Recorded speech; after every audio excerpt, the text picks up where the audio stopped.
The Pile Problem from the Mind Unbuilt series, Part 1. Something is happening right now.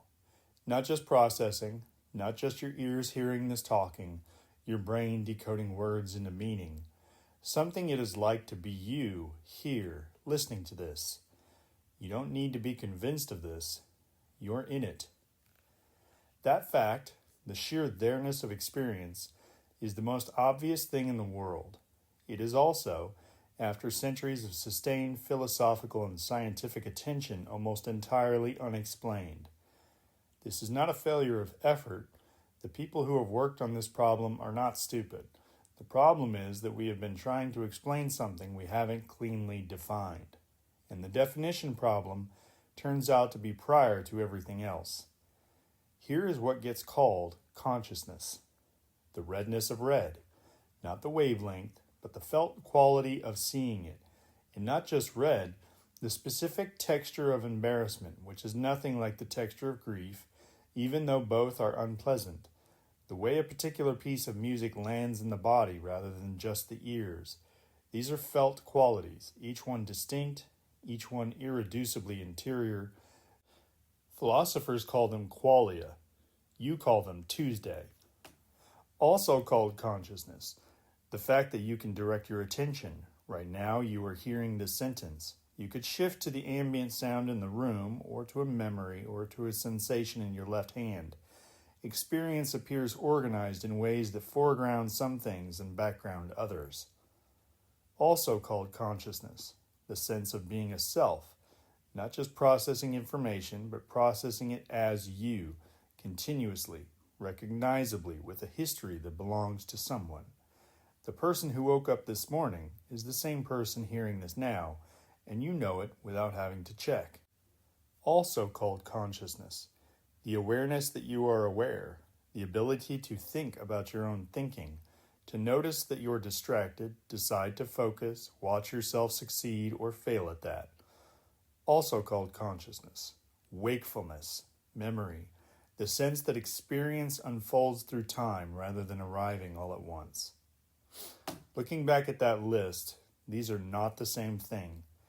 Felt qualities are interior textures, attention is a directional capacity, selfhood is a continuity structure, metacognition is a reflexive loop, wakefulness is a system state, the lights being on.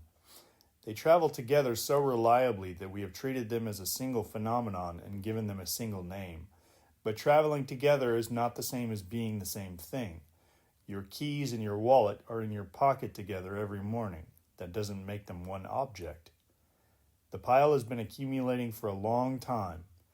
Descartes, in 1641, drew a hard line between thinking thing and the extended thing and made the interior irreducible, beyond the reach of physical explanation by definition. That move protected consciousness from reduction. It also made it permanently mysterious. William James described the stream of consciousness in 1890, the felt continuity of experience flowing and unbroken. He mapped the phenomenology with extraordinary care. He had no mechanism. David Chalmers named the hard problem in 1995. Why does any physical process give rise to subjective experience at all? Why isn't all just processing in the dark? The question is precise. The answer remains open. What each of these thinkers was pointing at was real. The felt interior is real, the stream is real, the hard problem is real. But they were pointing at the pile, not through it.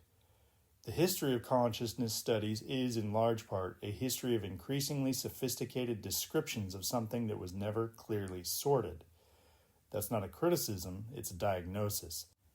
Here's the question that episode 1 ends on, not answers. The pile contains things that feel related because they show up together. But what if they are not the same kind of thing? What if some of them are consciousness, and some of them are things that consciousness requires, and some of them are things that consciousness makes possible, and we have been treating all three categories as one because we never sorted them?